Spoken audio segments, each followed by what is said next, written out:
Amém, louvado seja o nome do Senhor. Estamos iniciando aqui mais um programa Fazer o Bem Faz Bem pela sua rádio Lagar, FM 87.9. Espero que tenha sido um dia abençoado para você, um dia em que o Senhor mais uma vez falou ao seu coração e vai continuar falando, né? Você que está sintonizando agora ou que já está antenado aqui na rádio, que Deus possa falar aos nossos corações grandemente, continuar falando, né? O Senhor jamais cessa de ministrar ali a sua palavra sobre nós. Vamos ler um salmo, Salmo 96, Salmo de número 97. Diz assim a palavra de Deus: O Senhor reina, regozije-se a terra, alegrem-se as muitas ilhas, nuvens e escuridão estão ao redor dele. Retidão e justiça são a base do seu trono. Adiante dele vai um fogo que abrasa os seus inimigos em redor. Seus relâmpagos iluminam o mundo, a terra vê e treme. Os montes se derretem como cera na presença do Senhor de toda a terra. Os céus anunciam a sua retidão, e todos os povos veem a sua glória. Confundidos sejam todos os que adoram imagens de escultura, que se gloriam de ídolos inúteis. Prostrai-vos diante dele todos os deuses. Sião ouve e se alegra, e as vilas de Judá se alegram por causa dos teus juízos, ó Senhor. Pois tu, ó Senhor, és o Altíssimo sobre toda a terra, muito mais elevado que todos os deuses. Vós que amais o Senhor, detestai o mal, pois ele guarda a vida dos seus santos e os livra das mãos dos ímpios. A luz semeia-se para o justo e a alegria para os retos de coração. Alegrai-vos no Senhor, ó justos, e louvai o seu santo nome. Louvamos a Deus nesta noite. Saudamos todos que estão sintonizados aqui na rádio, também pelo Instagram, se você quiser nos acompanhar, o @dr.davigp, pode estar acessando. Já agradecemos aí quem está acessando pelo Instagram. Vamos fazer uma oração. Onde você estiver agora, você possa colocar a mão no seu coração e orar ao Senhor com fé, e Ele ouvirá a sua voz. Querido Deus, te rendemos graças, Senhor, neste instante, por mais um dia que o Senhor nos concedeu até aqui vivido na Tua santa presença. Pai querido, obrigado pelo dom da vida, pelo ar que respiramos, Senhor, por tudo que o Senhor nos concede, direta ou indiretamente, Senhor. Obrigado pela vida de cada ouvinte, todo lar que alcança esse sistema de comunicação, que o Senhor esteja abençoando, derramando graça e misericórdia. Se conosco, continua conosco sempre, Senhor. É o que te pedimos, agradecidos em nome de Jesus. Amém. Vamos ouvir um louvor, uma canção ao Senhor nesta noite.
Amém, glória a Deus. Louvamos ao Senhor por esta linda canção, que ela possa ter falado ao seu coração nesta noite. E hoje, queridos ouvintes, irmãos e irmãs, vamos falar um pouco sobre a lei e a graça, né? Esse dualismo que Paulo nos apresenta ali em Romanos capítulo 7. E também, no segundo momento, vamos continuar no capítulo 8, né, falando sobre a vida através do Espírito. Estivemos ali hoje, durante todo o dia no SEV, né, Seminário de Vida no Espírito Santo, ali em nossa igreja, na Igreja Anglicana Comunhão. E vamos aproveitar e falar justamente sobre isso, né? A lei e a graça, que representava a lei, e o que é a graça hoje em nossa vida, e o viver sobre o Espírito Santo, né? Na dependência do Espírito Santo. Como é que acontece essa coisa da vida, né? No Espírito. Então, Paulo, vamos começar no capítulo 7, versículo 4, onde Paulo começa dizendo assim: Meus irmãos, também vós estáis mortos para a lei, pelo corpo de Cristo, para que sejais de outro, daquele que ressurgiu dentre os mortos, a fim de darmos fruto para Deus, né? Eu acredito que se todas as cartas de Paulo, né, se perdessem na história e se salvasse Romanos, nós teríamos já tudo, né? Toda a teologia para a vida cristã. Nós já teríamos ali uma grande base. Acredito que a maior base aqui em Romanos, né? Então Paulo, de certa forma, não deixa dúvidas com relação à questão da graça, né? A questão do viver em Cristo, né? E aqui ele coloca bem, né? Fazendo esse ponto com relação à lei, né? Alguns apóstolos, no caso de Pedro, né, defendiam de início que quando a pessoa se convertesse naquela época, deveria praticar também, né, os mesmos rituais, os mesmos ritos do judaísmo, né? Então, para Pedro, por exemplo, no início, né, do ministério de Pedro, ele indicava que as pessoas tinham que também praticar algumas coisas da lei, né, quando se convertesse, mesmo sendo gentil, um romano, um grego, né? Mas aí vem Paulo, né, com toda a dificuldade que ele teve no reconhecimento do seu apostolado, mas vem Paulo e diz que não, né? O Jesus Cristo, definitivamente, ele cumpriu a lei, né? Ele não rompeu com a lei, ele não negou a lei, mas na verdade a lei apontava para Jesus, né? E Jesus cumpriu toda a lei, né? Então aquilo que deveria ser para nós não teríamos condições, né, de cumprir. Então Jesus veio e o fez, né? Porque na verdade a gente vai perceber que a lei revela o pecado, né? Nada mais é o que é a lei, a indicação do erro, né? Então, se não há uma lei, por exemplo, que diga que infringir o sinal vermelho, né, ultrapassar o sinal vermelho, seja errado, se ninguém dissesse, não existia uma lei que diga isso, ninguém vai saber, né, que isso é errado. Então, a partir do momento que se coloca um sinal vermelho, um sinal de trânsito, né, com as 3 luzes indicando a finalidade de cada um, e se estipula uma lei, né, com uma penalidade, então isso revela um mal, né? É mal se você passar no vermelho, é mal também se você ficar parado no verde, né? Você tem que avançar. Então, para isso que serve a lei, para revelar o erro, para mostrar o erro, né? Então, no verso 5, ele vai continuar dizendo: quando estávamos na carne, as paixões dos pecados, realçadas pela lei, olha só, operavam em nossos membros, a fim de darem fruto para a morte. Então, na verdade, a lei, ela realçava o pecado em nós, porque ela mostrava cada vez mais o que era errado a se fazer, as atitudes erradas, incorretas.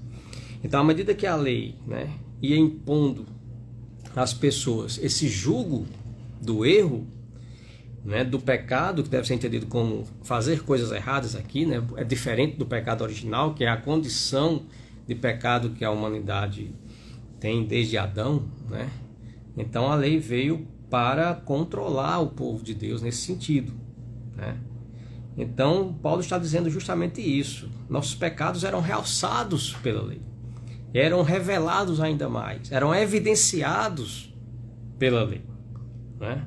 Mas isso era para a morte e não para a vida, né?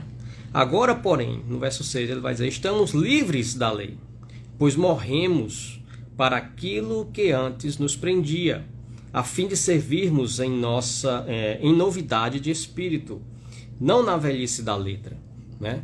Então aqui ele está pontuando, né, a caduquice aí da lei, né? Que diremos, pois? Verso 7. Ele repete muito essa frasezinha, né? Lá no capítulo 6 ele também começa dizendo: que diremos, pois, né? É a lei pecado? Ele vai dizer: de modo nenhum, né? A lei que Deus aponta lá no Antigo Testamento para o povo não é pecado. Mas eu não conheci o pecado senão por intermédio da lei, né? Isso que acabamos de dizer. É a lei que te mostra o pecado, né? Nós temos leis que nós nem conhecemos, né? Talvez se você às vezes a gente pratica algumas atitudes e não sabe nem que é errado, né? Muitas pessoas, por exemplo, não sabem que tentar cometer suicídio é contra a lei, né? No Brasil. Então muita gente às vezes não sabe disso, né? E infinitas outras leis e direitos também que nós não conhecemos, né? Por falta, nós não conhecemos e aí padecemos muitas vezes em algumas situações, né? Muitas leis de trânsito, se você for olhar lá direitinho, se fosse seguir ao pé da letra, você não tirava nem o carro de casa, né? Ou a moto, de tanta regra que tem, de tanta, né, pode, não pode. Então a lei revela justamente o erro, né? Mas ele diz: eu não conheci o pecado senão por intermédio da lei. Então a lei revela o erro, revela o pecado, mostra, ela é que faz conhecer, né? Pois eu não conhecia a cobiça, até a lei me dizer: não cobiçarás, né? Então, a partir do momento que alguém diz para você: não faça isso, né? Até então você é inocente. Você pode praticar, né? Quando a gente é criança e tal, a gente só começa a ter noção do erro quando os pais ou responsáveis começam a dizer: não toque nisso, não faça isso, não ande assim, né? Então, da mesma forma, a lei de Deus para com o povo, né? Que ali era um norte que Deus estava dando para um povo que estava sendo ali tratado inicialmente, né? Estava dando origem àquela nação. Então no verso 8 ele vai dizer: o pecado, porém, tomando ocasião pelo mandamento, operou em mim todo tipo de desejo cobiçoso. Olha só. Pois sem a lei estava morto o pecado. Olha só que interessante que Paulo coloca. Não existia pecado antes da lei, né? Então, a partir do momento que Deus diz, através da lei, não faça, aí gera em nós, né, todo o sentimento pecaminoso, né? Veja só. Claro que já existia, mas agora, quando se impõe como erro, quando se oficializa que não se deve fazer, né, então é como se aí é que desse vontade de fazer, né? Não sei se você já se sentiu assim quando alguém faz algo para você, ou até na infância mesmo, né? Quando os pais diziam não faça. Eu sou professor e muitas vezes eu me pego assim falando com algum aluno, né? Não faça isso ou aquilo, e aí parece que é aí que desperta ainda mais a vontade, né? de fazer, né? A rebeldia. Tanto é que nós somos considerados diante de Deus como rebeldes, né? Como desobedientes, desde o princípio, né? Então esse sentimento de rebeldia, de rebelião contra Deus, né? Ele se é como se ele se elevasse à potência, né? Quando a lei é imposta, né? Então, a partir do momento que você começa que a lei é colocada para os homens, aí sim que ele entende que realmente coisas, atos, atitudes, né, que ele possa vir a fazer é passível de castigo, né, gera o efeito contrário, né? Aí é que o camarada, a pessoa, tende a ter a inclinação a fazer o que é errado. Então, por isso que ele diz aqui, sem a lei estava morto o pecado, mas agora com a lei o pecado aparece, o pecado surge. Em outrora, no verso 9, eu vivia sem lei, mas vindo o mandamento, reviveu o pecado e eu morri, né? Então aí com a lei vem o pecado revelado e aí a morte, né? Por força dessa lei. Por quê? Porque é impossível, era impossível se cumprir, né? Cumprir a lei e toda a lei, né? Em algum ponto da lei você era falho, eu seria falho. Todos foram falhos, né? Todos os grandes homens de Deus e mulheres de Deus na Bíblia, em algum ponto, né, foram falhos, mesmo vivendo debaixo da lei. E o mandamento que era para a vida, achei eu que me era para a morte.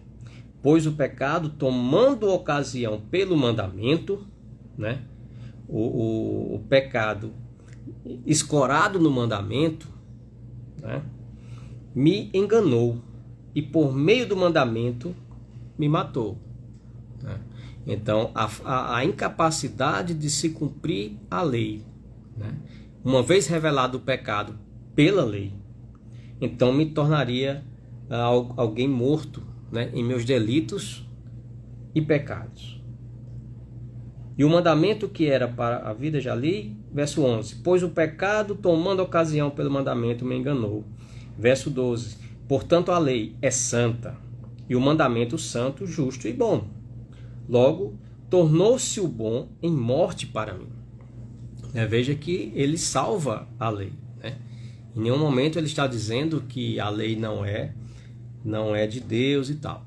A lei sim é santa, né? Porque apesar dela revelar o pecado, ela me mostrar, ela está dizendo justamente isso. Ela está jogando na minha cara a minha incapacidade, né?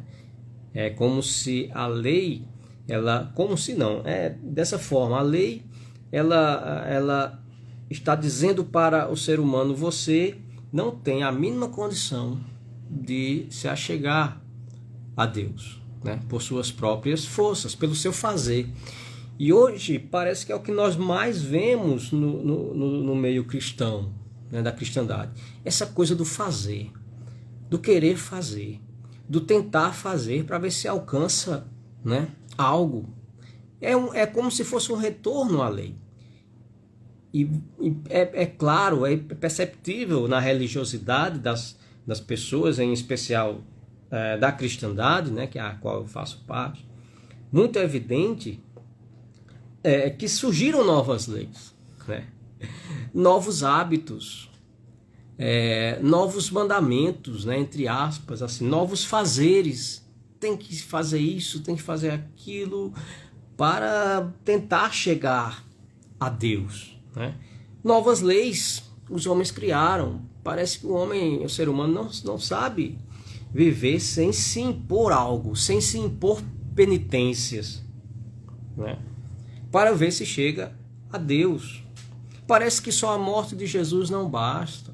Parece que só a promessa de Jesus de enviar o Espírito Santo e ele já está entre nós, parece que não basta isso. As pessoas não sentem conforto em saber que Jesus morreu pelos nossos pecados.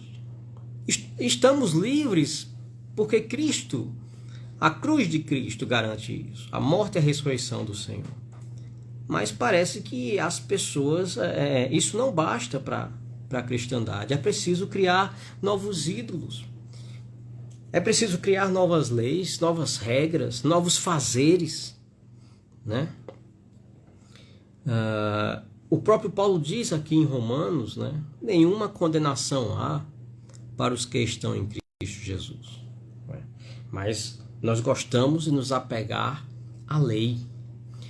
Queremos estar apegados, né, a alguma coisa, a algum fazer, a algo que me deixe conectado, né? Parece que simplesmente dobrar os joelhos e falar com Deus não resolve mais as coisas, né? Então, Paulo diz, a lei é santa. O problema é que ela revelou algo em mim que é incontrolável, que eu não consigo resolver, né? Então, logo, versículo 3, logo tornou-se o bom em morte para mim, né? Perdão, é uma pergunta. Logo tornou-se o bom em morte para mim, ele diz, de modo nenhum, mas o pecado, para que se mostrasse pecado, operou em mim a morte pelo bem que é a lei, né? A fim de que pelo mandamento o pecado se fizesse excessivamente maligno, né? Então era um monstro que estava oculto e a lei revela a lei que é boa e santa e agradável, que vem de Deus, né? Mas ela trouxe isso, ela revelou o monstro em nós, né? Revelou o mal em nós, revelou o pecado. E excessivamente, ele diz aqui, esse pecado se fez excessivamente maligno por conta da lei. Bem sabemos, verso 14, que a lei é espiritual, mas eu sou carnal, vendido como escravo ao pecado. O que faço não o entendo, pois o que quero isso não faço, mas o que não quero isso faço. E se faço o que não quero, consinto com a lei que é boa. Olha só, né? Esse jogo de palavras que Paulo faz, né? Não quero fazer, mas eu faço. Porque eu não quero? Porque a lei diz que é errado, mas eu faço assim mesmo, né? Então, de maneira que agora já não sou eu que faço isso, mas o pecado que habita em mim. Eu sei que em mim isto é a minha carne, na minha carne não habita bem algum.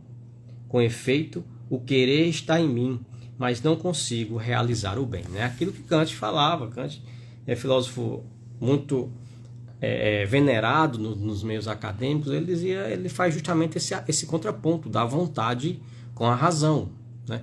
Nós temos dentro da nossa cabecinha, da mente, da razão, uma lei interna que Deus colocou, que diz, age de forma certa, faz o que é certo, né? Mas em contraponto a isso temos a nossa vontade, os nossos desejos, né, que estão ligados à nossa sensibilidade, ao nosso corpo, às circunstâncias da nossa vida, né? Queremos sempre levar vantagem em tudo e tal. Então essa guerra realmente ela existe, né? E até filosoficamente já comprovado isso, né? Pois não faço o bem que quero, mas o mal que não quero, esse eu faço. Ora, se eu faço o que não quero, já não o faço eu, mas o pecado que habita em mim. Acho então esta lei em mim, que quando quero fazer o bem, o mal está comigo. Mas vejo nos meus membros outra lei que batalha contra a lei do meu entendimento e me prende debaixo da lei do pecado que está nos meus membros. Miserável homem que sou, né? A famosa frase de Paulo. Quem me livrará do corpo desta morte? Aí vem o alívio, né?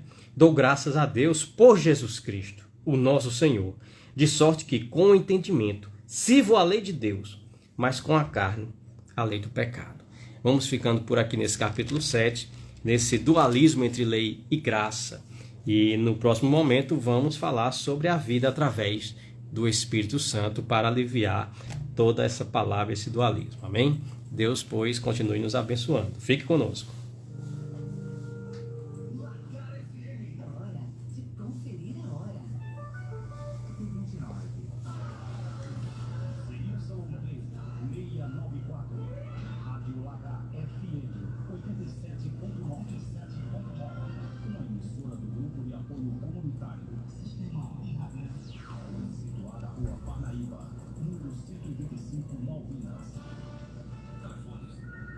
Alô? 33, 39.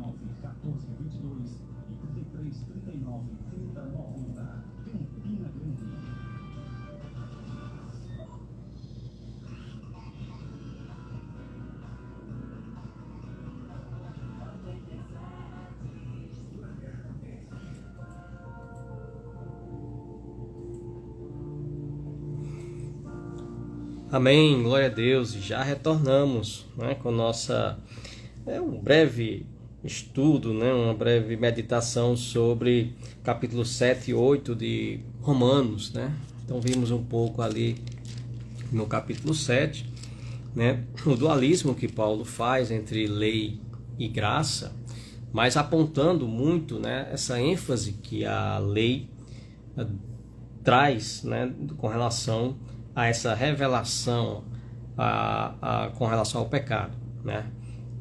Então a lei, apesar de boa e santa e agradável, é a lei do Senhor, mas ela traz, né? Ela revela excessivamente toda a maldição, né? Do pecado, dessa condição que nós temos diante de Deus e do não cumprimento, né, da não possibilidade do cumprimento da lei em sua completude, né, digamos assim, em sua totalidade, né? Mas aí ele vai já terminando lá o capítulo 7 falando sobre Jesus, né? Aí ele cita Jesus Cristo, que embora com o entendimento ele sirva a lei de Deus, e com a carne a lei do pecado, né? Então isso é muito, né? É muito crítica da razão prática, né, de Immanuel Kant. A dualidade entre o imperativo categórico que está em nós, da lei, né? É aquele fundamento, né, de que em todo povo, toda raça humana, né, ela tem um fundamento do que é certo e o que é errado, né? É uma lei interna que Deus nos deu já, e cada um a partir disso vai montando, né, em sociedade as suas formas de leis, né, leis externas. Mas internamente nós temos essa condição dada por Deus. É por isso que ele diz: com o entendimento eu sirvo a lei de Deus, né? Com o entendimento eu sei o que é o certo a ser feito. Mas já na carne, na prática, né, o que prevalece é a lei do pecado em mim, né? Aí vem agora a vida através do Espírito Santo, né? A partir do capítulo 8. Portanto, agora nenhuma condenação há para os que estão em Cristo Jesus. Olha só. Puxa, Paulo é tremendo aqui, né? Ele vem detonando geral como se não tivesse ali uma luzinha no fim do túnel, mas ele já abre o capítulo 8 dizendo portanto, né? Portanto, ou seja, pega tudo isso que eu falei agora sobre a lei, né? E perceba uma coisa: nenhuma condenação há para os que estão em Cristo Jesus, que não andam segundo a carne, mas segundo o Espírito, né? Olha só, não é que eu ande segundo o Espírito por mim mesmo, né? Mas é por eu estar em Cristo. Então há uma nova condição aí, né? Há uma nova condição que supera a lei. Se a lei me traz excessivamente a revelação do pecado, né, e da minha incapacidade em atender às necessidades da lei, eu vou pecar de todo jeito. Mas agora eu tenho algo que me supre, né, completamente, supre a lei completamente com relação a mim, né, que é Jesus Cristo. Então aqui ele já vai passando pela cruz, porque a lei do Espírito de vida em Cristo Jesus livrou-me da lei do pecado e da morte. Veja só. Então algo sim substituiu o outro, nessa nova aliança agora com Jesus, porque a lei do Espírito de vida em Cristo livrou-me. Que lei é essa do Espírito de vida, né? É aquela que diz que, olhando para Jesus, é a fé em Jesus Cristo, né, que nos garante uma nova condição diante de Deus. Quando Deus olha para mim, né, mero mortal, pecador, né, claro, isso na leitura judaico-cristã que cremos, né, que é a palavra de Deus nos revela. Então, Deus não me vê a mim, Deus vê Jesus Cristo, né? É a passagem do olhar de Deus por Jesus que garante uma nova condição, e agora uma condição de vida e não mais de morte, né? Porque o salário do pecado, né, ele diz aqui também, é a morte. Ele vai falar, vamos lá. Porque a lei do Espírito de vida, pois o que era impossível à lei, visto que estava enferma pela carne, Deus o fez enviando o seu Filho em semelhança do homem pecador, como oferta pelo pecado. Dessa forma, condenou o pecado na carne. Na carne de quem? Isso é muito profundo, querido ouvinte. Olha só, não tem como, né? A gente temos muito hoje sermões, né, temáticos e tal. Nada contra. Mas quando você expõe a palavra, quando você lê verso a verso, né, para mim é mais gostoso, é mais delicioso, né? E aí muitas coisas têm você tem uma visão mais ampla da palavra de Deus. E olha só o que ele diz, né? Pois o que era impossível à lei, né, visto que estava enferma pela carne, ou seja, a lei revela o pecado. Na mesma medida em que ela diz, por favor, pratique a lei para não morrer no pecado, ela está dizendo, você não tem condições, porque você não vai cumprir toda a lei, então você vai morrer, e já era para você. É isso que a lei diz.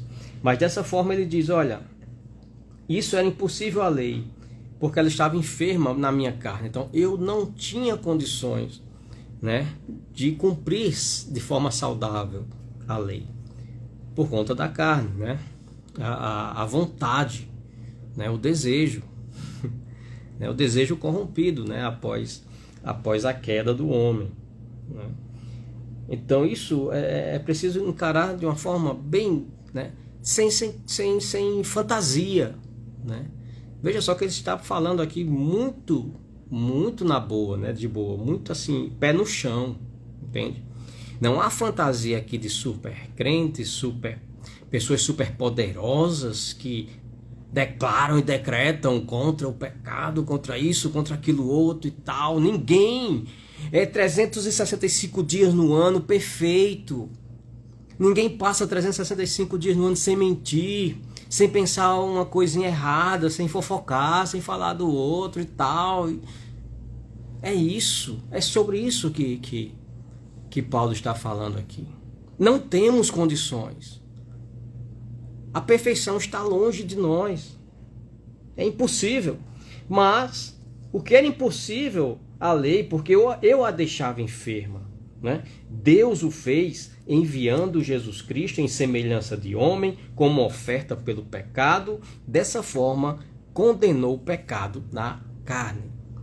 Deus condenou o pecado na carne de Jesus. Olha só. Foi Jesus que sofreu a penalidade eterna de toda a lei, né? Então as pessoas não entendem isso. Não tem como você destruir algo que não está em você. Percebe? Então essa interpretação fantasiosa de que Jesus foi um representante, ele foi sim, mas Paulo é claro. Deus destruiu o pecado na carne de alguém. E de quem? Do seu filho. Entendeu? Então, ele se fez pecado por nós. Então, em Cristo, verdadeiramente, estava ali esse pecado que a lei revelou, para que pudesse ser destruído, moído, né? Isaías diz, ele foi moído por nossas transgressões, né? Não havia formosura nenhuma, né, em Jesus no momento da cruz, né? Estava feio, estava horrível. Ele foi moído, né? Por quê? Porque ele estava verdadeiramente, né, Deus estava condenando o pecado em Jesus Cristo, para que as justas exigências da lei, olha só, se cumprissem em nós, que não andamos segundo a carne, mas segundo o Espírito. Os que vivem segundo a carne inclinam-se para as coisas da carne, mas os que vivem segundo o Espírito, para as coisas do Espírito. A inclinação da carne é morte, mas a inclinação do Espírito é vida e paz. Então, como nós nos inclinamos para o Espírito? Quando entendemos a mensagem da cruz e aceitamos. Entende? Então, não há, né, alguém melhor do que o outro aqui. O que é uma condição, né? Uma condição de que buscamos andar no Espírito porque Jesus conquistou essa liberdade por nós, que é diferente de quem não tem essa percepção e não tem esse conhecimento ainda. Então, a inclinação da carne é inimizade contra Deus, pois não é sujeita à lei de Deus, nem em verdade o pode ser. Portanto, os que estão na carne não podem agradar a Deus. Vós, porém, não estáis na carne, mas no Espírito, se é que o Espírito de Deus habita em vós. Né? Mas se alguém não tem o Espírito, esse tal não é dele. Aí aqui ele já faz outro tipo de dualismo. Né? Antes era com relação à lei, né, e o pecado. Agora é com relação a quem tem o Espírito e a quem não tem. Né? Então, aí sim, aí aqui no caso você vai ter aquele véu, né, que é tirado da nossa vista, né, quando há uma conversão, que aí entra a questão da conversão, do nascer de novo, do arrependimento. Né? Então, quem aceita Jesus Cristo pela fé e começa a entender todas essas coisas, há um novo esclarecimento. Né? É como se fosse uma nova luz agora, a cortina se abre. Né? Então, diante desse descortinamento, né, dessa abertura, aí você, cai a ficha. Né? Eita, então foi assim, é assim, Jesus fez isso por mim e tal. Uma vez tendo esse conhecimento, né, agora sim, você pode entender e viver uma vida nova, sem a preocupação da morte que a lei levava, entende? Você vai virar uma super pessoa agora, né? Não vai mais errar, não vai mais pecar, vai, né? Claro, vai tentar ao máximo novamente cumprir a lei de Deus. Você não deixa de tentar, mas sabendo que você não está mais agora debaixo de uma condenação, entende?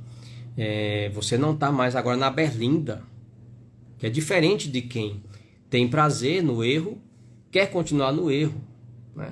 Agora não, há uma luz a ser seguida, há um caminho. Jesus Cristo já pagou tudo, né? já restaurou essa condição diante de Deus. Mas aí vamos procurar viver de forma a agradar a Deus. Né? Vamos agradar 100% como queria a lei? Não. Né? Mas no estado de graça que Jesus nos colocou, sim. Né? Porque aí você pode dobrar os joelhos e pedir perdão diretamente a Deus e segue a vida. Né? Então esse é o diferencial. O olhar de Deus para com quem entende que Jesus verdadeiramente nos livrou do jugo do pecado e da lei. Né? Por isso que a proposta é que não se viva mais, né, como se vivia antes. Né? E isso é natural, né, na vida do verdadeiro cristão, podemos dizer assim, que nós não sabemos quem são. Né? Eu posso estar falando aqui para você e eu posso não ser um cristão, né, de Deus. E aí, quem vai dizer? Né? Então, por isso que julgar é complicado, né, nessas condições. O que está sendo colocado aqui é que Jesus fez tudo. Né? Jesus mudou o olhar de Deus para a nossa vida. E a partir do momento que aceitamos, aí aquela lei interna que está na nossa mente de querer fazer o que é certo, ela vai buscar se impor à carne. Né? Puxa, realmente, né? Agora estou livre, né, do jugo. Eu não vou fazer, a questão é, eu não vou tentar fazer aquilo que eu não posso. Né? Mas eu já posso, por isso que vou dar o meu melhor. Né? Entende? Não é buscar a condição de salvo pela lei. Né?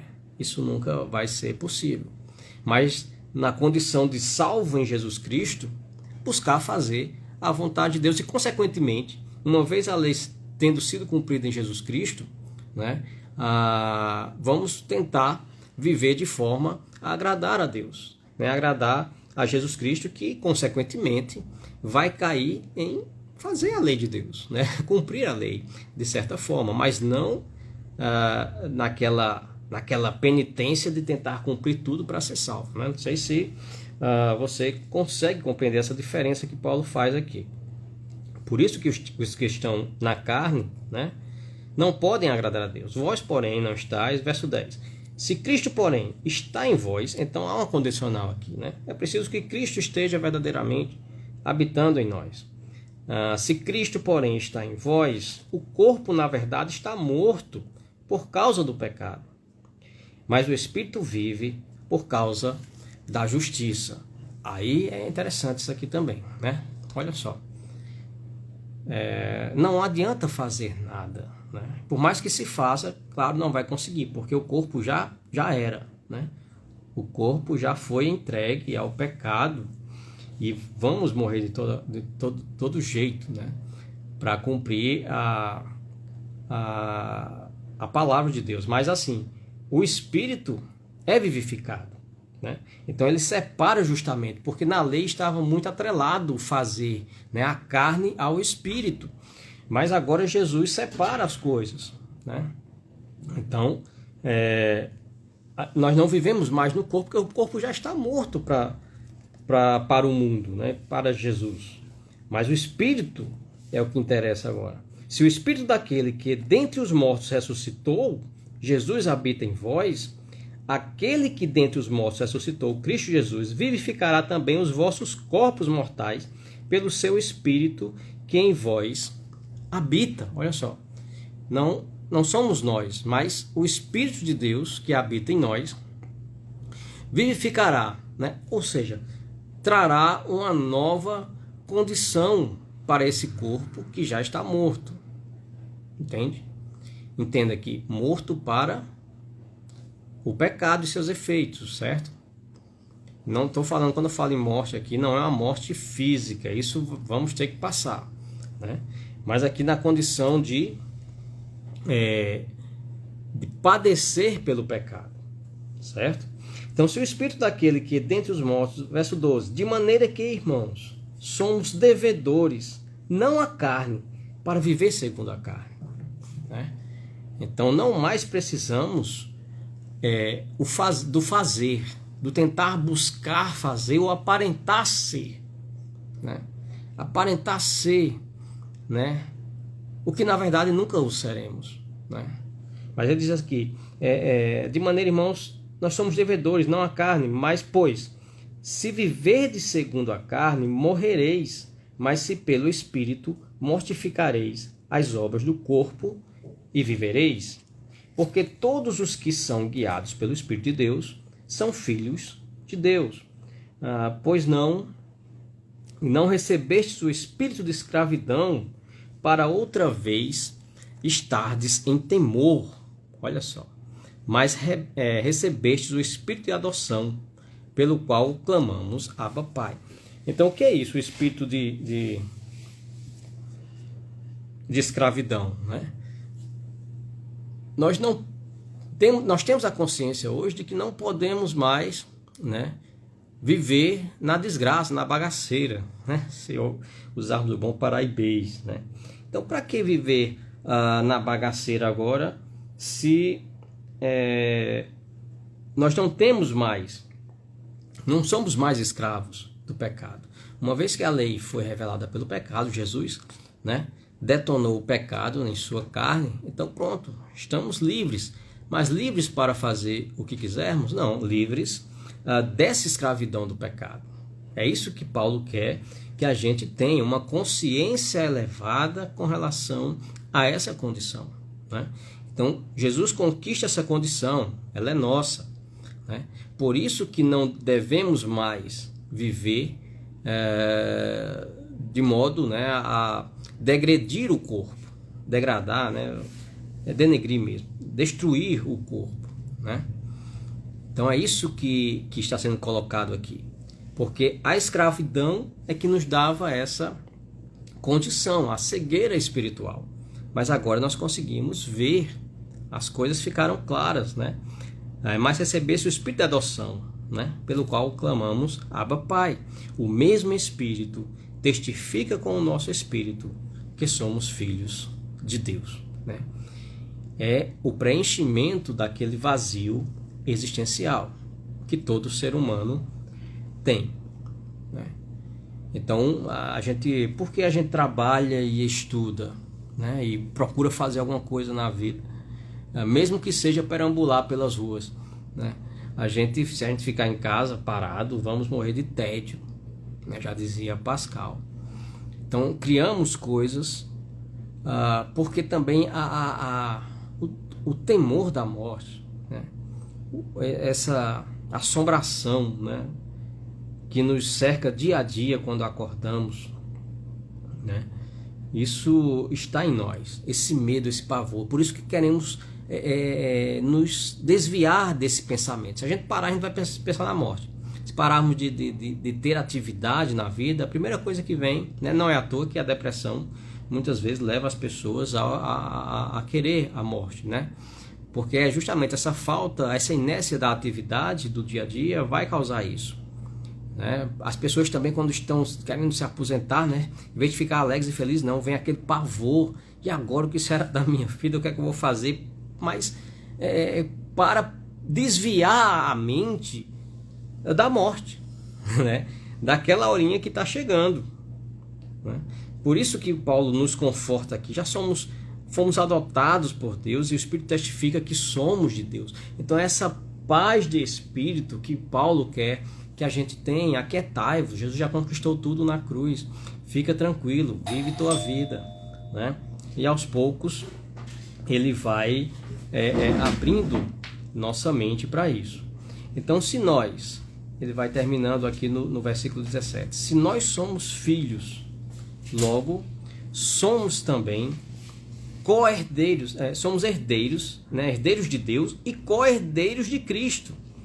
Se é certo que com ele padecemos, para que também com ele sejamos glorificados, né? Então esse padecer é uma alusão que ele faz. Sim, temos que viver de uma forma agora a sofrer, né? Na carne, digamos assim, porque já temos essa visão, essa mente renovada em Cristo Jesus, né? Então é evidente que teremos uma vida diferenciada com relação à nossa vida cotidiana, né? Então, porque nos entregamos aos afazeres da vida? Para fugir do pensamento de que iremos, né, nos encontrar com Deus.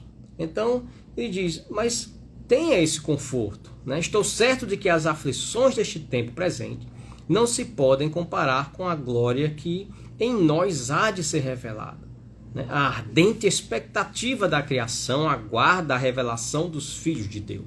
Então ele aponta que toda a criação espera, né, esse grande momento de reencontro dos filhos de Deus com o próprio Deus. Pois a criação ficou sujeita à vaidade, não por sua vontade, mas por causa daquele que a sujeitou, né? No caso Adão. Na esperança de que também a própria criação será liberta do cativeiro da corrupção para a liberdade da glória dos filhos de Deus, né? Veja que ele coloca para frente isso aí. Sabemos que toda a criação geme como se estivesse com dores de parto até agora. Não só ela, mas nós mesmos, que temos os primeiros frutos do Espírito, também gememos interiormente, aguardando a adoção, a saber, a redenção no nosso corpo. Ele diz, eu não nego, né? Paulo diz, eu tenho um espinho na carne, eu não nego minhas vontades, eu não nego minhas falhas, eu não nego, mas eu espero, né, essa restauração em Jesus. Espero com otimismo, espero com fé, né? Espero com alegria. Eu não espero me penitenciando, eu não espero tendo que fazer sacrifícios de tolo, né? Sacrifício para lá, sacrifício para cá. Você vê tanto sacrifício, mas no outro dia a pessoa está do mesmo jeito. Mas aquela consciência para com Deus permanece, né? De ser filho, de estar diante dele. Então é isso, a gente agoniza na carne, porque sofremos, pecamos, né? Entre aspas, assim, como continuamos a cometer nossas falhas, nossos erros, isso nos inquieta, nos entristece no espírito, entristece o Espírito de Deus, mas perseveramos nisso, sabendo que a nossa redenção está em Deus, nosso Redentor vive e que um dia teremos um corpo glorificado. É isso que ele coloca, toda a criação espera por isso. A fauna, a flora, o universo, as estrelas, as galáxias, tudo espera por essa restauração, porque o pecado detonou tudo, né? Então não só ela, mas nós mesmos que temos os primeiros frutos, pois nessa esperança somos salvos nessa esperança. Mas a esperança que se vê não é esperança. Quem espera por algo que já tem, né? Então é algo que está por vir, algo para além. Então, se porém esperamos o que não vemos, com perseverança o aguardamos. Da mesma maneira, o Espírito nos ajuda em nossas fraquezas. Paulo não nega as fraquezas continuam, mas não estamos mais debaixo do jugo da lei. O Senhor nos libertou, continuamos fracos, podemos, né, vacilar, mas temos essa confiança em Deus. Não sabemos o que havemos de pedir como convém, mas o mesmo Espírito intercede por nós, com gemidos inexprimíveis. E aquele que examina os corações sabe qual é a intenção do Espírito, porque segundo a vontade de Deus é que intercede pelos seus santos. E aqui ele coloca a palavra santos. Amém? Que você possa ficar com essa palavra. Você é um santo, você é uma santa do Senhor. Persevere no Senhor. Esses momentos de fraqueza passarão e almejamos a glória do Senhor. Fique com Deus, que Deus, pois, nos abençoe em nome de Jesus. Pode dar um louvor? Pode soltar uma. Obrigadão.